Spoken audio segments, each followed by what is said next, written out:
वसमत या ठिकाणी विश्व हिंदू परिषद आणि बजरंग दल यांच्या वतीने तहसील कार्यालय, शहर पोलीस स्टेशन आणि नगर परिषद या ठिकाणी निवेदन देण्यात आले। वसमत शहरातील मामा चौक ते झेंडा चौक या मार्गावर अतिशय रहदारी आहे। या ठिकाणी प्रत्येक दुकानासमोर हजारो वाहने उभे असतात, त्यामुळे रहदारीस अडथळा निर्माण होतो। हा अडथळा निर्माण होऊ नये यासाठी हा एरिया नो पार्किंग झोन करण्यात यावा अशा आशयाचे निवेदन देण्यात आले आहे। हा प्रश्न लवकरात लवकर मार्गी लावावा असे विश्व हिंदू परिषद बजरंग दलाचे कार्यकर्ते यांनी बोलताना सांगितले आहे। जर ही मागणी मान्य झाली नाही तर कुठलाही अनुचित प्रकार घडल्यास सर्वस्वी शासन जबाबदार राहील असेही यावेळी सांगण्यात आले आहे। यावेळी प्रखंड अध्यक्ष वसमत गणेश काळे, सोपान काळे, प्रकाश शहाणे, साई पतंगे, गिरीश देशमुख, नितीन आंबेकर, दत्ता लिंबाळकर, नरेंद्र सातपुते, सुभाष आंबोरे, नागेश शंकेवार, प्रल्हाद पटवे, दशरथ मजनवार, संजय एरंडे, राजू कदम, सुभाष शिंदे, नामदेव शिंदे, श्रीनिवास ताटेवार आदी सर्व पदाधिकारी कार्यकर्ते मोठ्या संख्येने उपस्थित होते। आता आपण वसमत शहरामध्ये प्रामुख्याने पाहतो, वसमत शहर हे तालुका आहे, जिल्ह्यामधला सर्वात मोठा बाजारपेठ आहे आणि या ठिकाणची वस्ती सुद्धा खूप मोठी आहे। त्या अनुषंगाने इथल्या बाजारपेठेमधील दलाल, नामपल्ली, झेंडा चौक ते मामा चौक त्या मधल्या कापड लाईनला जे नेहमी रहदारीचा अडथळा निर्माण होते, तिथं ट्रॅफिकचा प्रश्न निर्माण होते, तिथं मोटरसायकल लावल्या जातात आणि ह्या दुकानदारांनी त्यांची स्वतंत्र पार्किंग व्यवस्था कुठेही केलेली नाही आहे। नेमकी कुठून कुठं?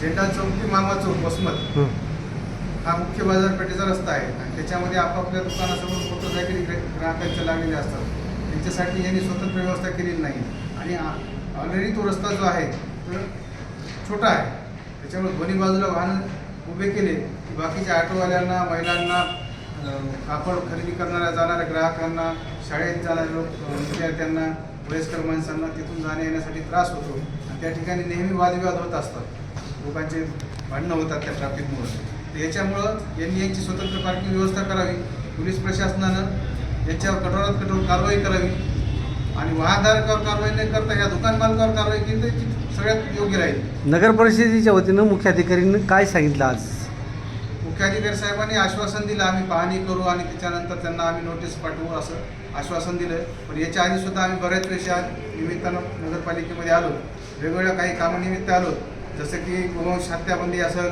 उघड्यावरचं मांस विक्री असेल, इकडं हॉटेल वेगवेगळे आहेत रस्त्यावर मांडलेले मटणाचे, स्वच्छतेचा विषय आहे, CCTVचा प्रामुख्यानं विषय आहे। शहरामध्ये एखादा मोठा गुन्हा जर घडला आणि त्या ठिकाणी CCTV नसेल तर आरोपीला पळून जाण्यास मदत मिळेल। CCTV का दुरुस्त करत नाही नगर परिषद? नगर परिषद पोलीस स्टेशनकडे चेंडू टाकतो, पोलीस स्टेशन नगरपालिकेवर नाव ठेवतात की हा आमचा विषय नाही, हा आमचा विषय नाही, पार्किंग आहे कोणाचा विषय? पार्किंग होत आहे त्याबद्दल काय म्हणजे काय म्हणले तुम्ही? पार्किंगसाठी आमचं एवढंच म्हणणं आहे, पोलीस प्रशासनानं आणि नगर परिषद प्रशासनानं या दोन्हींनी संयुक्त कारवाई करून ज्या दुकानदाराबरोबर अडथळा निर्माण व्हायला त्या दुकानदाराला सबक शिकवली पाहिजे, अन्यथा त्यांची परवानगी रद्द करा।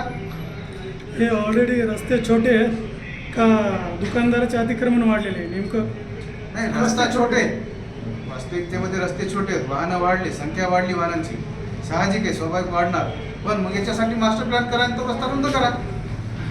तहसीलदार मॅडम सोबत सुद्धा आमचं असंच बोलणं झालेलं आहे। 10 वर्षापूर्वी एवढेच हेच रस्ता होता आणि 10 पट वाहनं वाढली। यानंतरची विश्व हिंदू परिषदेच्या वतीनं काय जण एखादा पर्याय निवडावा लागेल, त्याच्यासाठी सर्वस्वी जबाबदार हे पोलीस प्रशासन आणि नगरपालिका प्रशासन हेच राहतील। प्रतिनिधी नंदू परदेशी, NTV न्यूज मराठी, वसमत, हिंगोली।